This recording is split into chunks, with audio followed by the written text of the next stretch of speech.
नमस्कार दोस्तों, स्वागत है आपका एग्जाम स्टडी में। दोस्तों आज बात करने वाले हैं करंट अफेयर्स के एक ऐसे टॉपिक के बारे में। आप जानते हैं कि जो चीज़ें करंट्स में रहती हैं यानी कि न्यूज़ में रहती हैं, उनके एग्जाम में आने के चांसेस काफ़ी ज़्यादा हो जाते हैं। अमूर फाल्कन क्या है, सबसे पहले तो ये समझते हैं। दोस्तों अमूर फाल्कन जो आप ये इमेज देख पा रहे होंगे, अमूर फाल्कन एक ऐसा पक्षी है जिसे स्थानीय रूप में अखुई पुइना के नाम से जाना जाता है। यानी कि ये प्रवासी पक्षी होते हैं जो किसी दूसरे देश से उड़कर आते हैं, इन्हें प्रवासी पक्षी कहा जाता है। सबसे पहले तो ये है कि इन पक्षियों को स्थानीय भाषा में किस नाम से जाना जाता है, अखुई पुइना। और ये जो चीज़ें होती हैं ये आपसे एग्जाम में पूछे जा सकते हैं कि इस पक्षी को, फाल्कन पक्षी को स्थानीय भाषा में किस नाम से जाना जाता है, अखुई पुइना के नाम से जाना जाता है। दोस्तों ये जो पक्षी होते हैं सबसे लंबे समय तक उड़ान भरने वाले प्रवासी पक्षी होते हैं।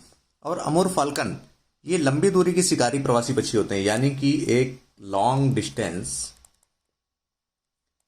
लंबे दूरी के जो प्रवासी पक्षी होते हैं ये फाल्कन पक्षी होते हैं। इनको स्थानीय रूप से अखुई पुइना के नाम से जाना जाता है। अब दोस्तों बात ये आती है कि अमूर फाल्कन क्यों बोला जाता है। आप जैसा देख पा रहे होंगे रशिया, ये आपको रशिया दिख रहा है, रशिया और चाइना के बीच में ये अमूर रिवर बहती है। ठीक है, ये इन्हीं के बीच में पाए जाते हैं, इसलिए इनका नाम अमूर फाल्कन के नाम से इन्हें जाना जाता है।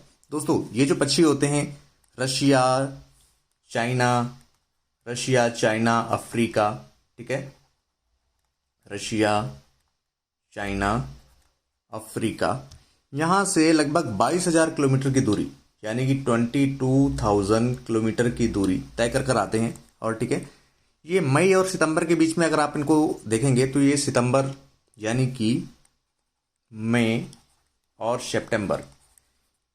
सितंबर पर ये साइबेरिया, मंगोलिया और ईस्ट चीन, साइबेरिया, मंगोलिया और यानी कि पूर्वी चीन पहुंचते हैं। ठीक है, मई और सितंबर के महीने में ये साइबेरिया, मंगोलिया और पूर्वी चीन पहुंचते हैं। और अक्टूबर आते आते, जैसे ही अक्टूबर की स्टार्टिंग हो जाती है, अक्टूबर आते आते ये मणिपुर,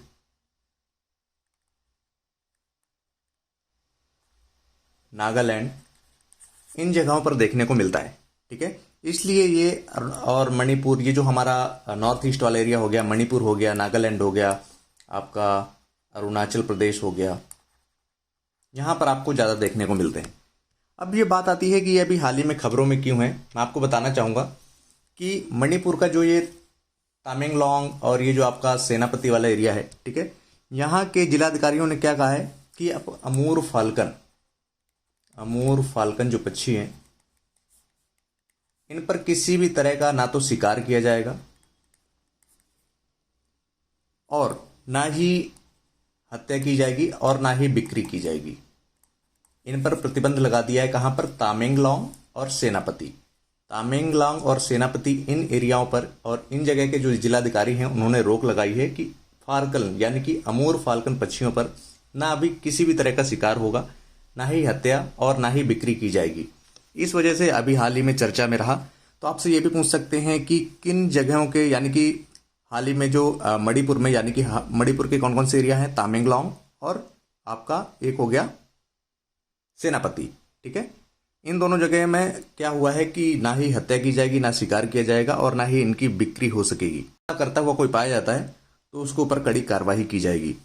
दोस्तों अगर मैं संरक्षण की बात करूं, यहाँ पर देखिए, जब हम किसी चीज़ के बारे में पढ़ते हैं तो उस चीज़ों के बारे में, उस चीज़ों से रिलेटेड हमारे कई सारे क्वेश्चंस हमारे माइंड में पुटअप होते हैं। ठीक है, जो हमारा वन्य जीव